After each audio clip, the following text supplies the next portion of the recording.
Hi friends, ఎలా ఉన్నారు? ఈరోజు డైమండ్ రింగ్ ఎలా తయారు చేయాలి, దాని డీటెయిల్స్ గురించి తెలుసుకుందాము. ఇది డైమండ్ రింగ్ తయారు చేసే ముందు ప్రూఫ్ అండి. అంటే ముందు మేము మెటల్లో, బంగారులో కాకుండా మెటల్లో ఇట్లా ప్రూఫ్ తయారు చేసుకుంటాము.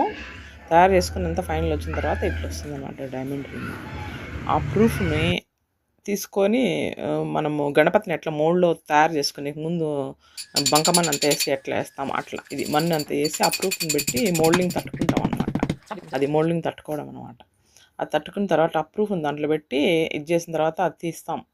అది తీసి దానికి మళ్ళీ సెట్ అయ్యేటట్లుగా ప్లేస్ అంతా కరెక్ట్ పర్ఫెక్ట్గా పెట్టుకొని అదే సేమ్ రింగ్ తయారు చేయాలి కాబట్టి అదే పెడతాం అనమాట. అదే పెట్టి దాని మీద మళ్ళీ బాక్స్ పెట్టి అదంతా వేసుకొని మళ్ళీ దాన్ని తీసేసిన తర్వాత మనకు ఆ మోల్డ్ తయారవుతుంది అనమాట. ఇది డైమండ్ రింగ్కు మోల్డ్ అనమాట.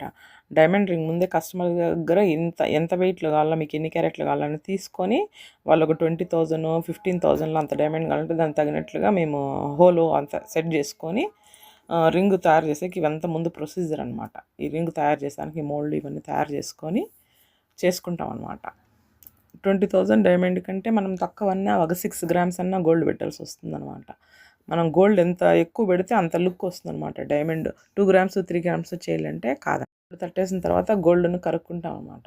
అట్లా గోల్డ్ దాంట్లో వేసి కరిగిన తర్వాత ఆ మోల్డ్ రెడీ చేసుకుంటాం కదా, దాంట్లోకి దాన్ని పోసేస్తాం అనమాట. ఆ గోల్డ్ని పోసిన తర్వాత మనకు ఎట్లా తయారైంది తెలుస్తుంది. దాన్ని తీసేసి అది పోసిన తర్వాత దాంట్లోనే మోస్ట్లీ ముక్కలు భాగం చల్లారబెట్టింది. మళ్ళీ దాన్ని తీసి ఆ ప్రూఫ్ను గోల్డ్లో పడిండే ప్రూఫ్ని తీసి చల్లార్చుకొని దాన్ని మళ్ళీ ఫైల్ చేసుకుంటాం అన్నమాట. తీసినా చూడండి, తీసి దాంట్లో వస్తుంది.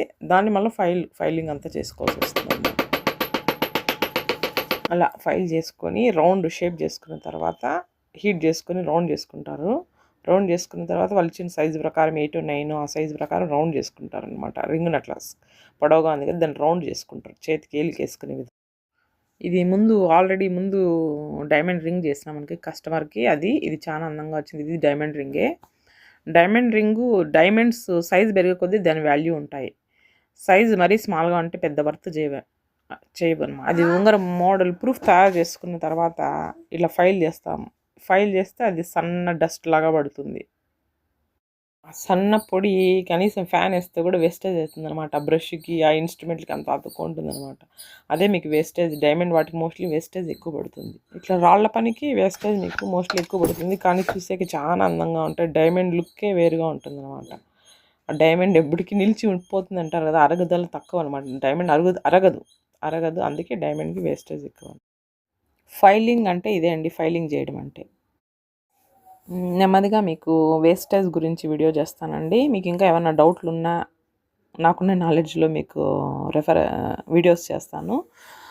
మీకు ఏమైనా ఇది ఉంటే కామెంట్ సెక్షన్లో కామెంట్ చేయండి. చివరిగా ఇలా ఫైలింగ్ చేసిన తర్వాత మనకు డైమండ్ షేప్ వచ్చేస్తుంది అన్నమాట. Diamond ring shape. ఫైనల్గా ఇదంతా వచ్చిన తర్వాత మీకు బఫింగ్ పడతారన్నమాట. బఫింగ్ పడితే అది ఇంకో ఫైనల్. రాళ్ళ వస్తువు ఏవి తయారు చేసినా మీకు ఫైనల్గా ఈ బఫింగ్ పడితే మీకు ఫైనల్గా దాని అవుట్పుట్ వచ్చేస్తుంది. చాలా స్మూత్గా హై పాలిషింగ్లో బఫింగ్ వచ్చేస్తుంది. ఇలా పడితే మీకు చివరిగా రింగ్ ఇలా తయారవుతుంది అనమాట. థ్యాంక్స్ అండి ఇంతవరకు నా వీడియోలు చూసి సబ్స్క్రైబ్ చేసిన దానికి. మీ రిలేటివ్స్కి కూడా షేర్ చేసి సబ్స్క్రైబ్ చేసి కామెంట్ చేసి లైక్ చేయండి. Thank you so much. Thank you.